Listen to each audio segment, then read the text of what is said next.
Auto sales. Sudarshan के पास चलते हैं और जानते हैं कि एक्सपेक्ट क्या कर रहे हैं auto sales. Sudarshan, good afternoon.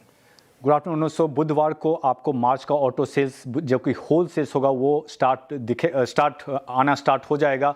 और जो अभी तक का सिनारियो उसके अनुसार मार्च में कोई भी डिमांड फ्रंट पे कोई भी कमजोरी नहीं देखी जा रही है। वेस्ट एशिया वॉर का कोई भी इम्पैक्ट नहीं दिख रहा है। और जहां तक प्रोडक्शन की बात है तो सारी कंपनीज बोले कि प्रोडक्शन अभी तक नॉर्मल है, लेकिन अगर जो गैस सप्लाई शॉर्टेज का इश्यू प्रोलॉन्ग हुआ तो उसका इम्पैक्ट प्रोडक्शन पे दिखने लगेगा। और मार्च में एक और चीज जो पॉजिटिवली इंपैक्ट करेगा, इस बार आपका नवरात्रि लास्ट ईयर के अपेक्षा पहले था, तो उसमें भी मार्च से पॉजिटिवली इंपैक्ट होगा। सारे सेगमेंट से हम डबल डिजिट ग्रोथ देख सकते हैं। पीवी में 10%, टू व्हीलर 18%, सीवी सेगमेंट में 12% का ग्रोथ देख सकता है और ट्रैक्टर सेगमेंट में भी 12% का ग्रोथ देख सकता है। अगर जो कंपनीज वाइज बात करें तो टू व्हीलर में Bajaj auto, TVS motor, royal Enfield, यहाँ इसमें डबल डिजिट का ग्रोथ देखा जा सकता है। और अगर जो हीरो मोटो की बात करें तो वहां पे 9% का ग्रोथ दिख सकता है। अगर जो four wheeler passenger vehicle segment में बात करें तो मारुति, महिंद्रा ऑटो और टाटा मोटर्स पैसेंजर व्हीकल में डबल डिजिट ग्रोथ देख सकता है। टाटा मोटर्स पे भी आउट परफॉर्म करेगी और hyundai की जहां तक बात है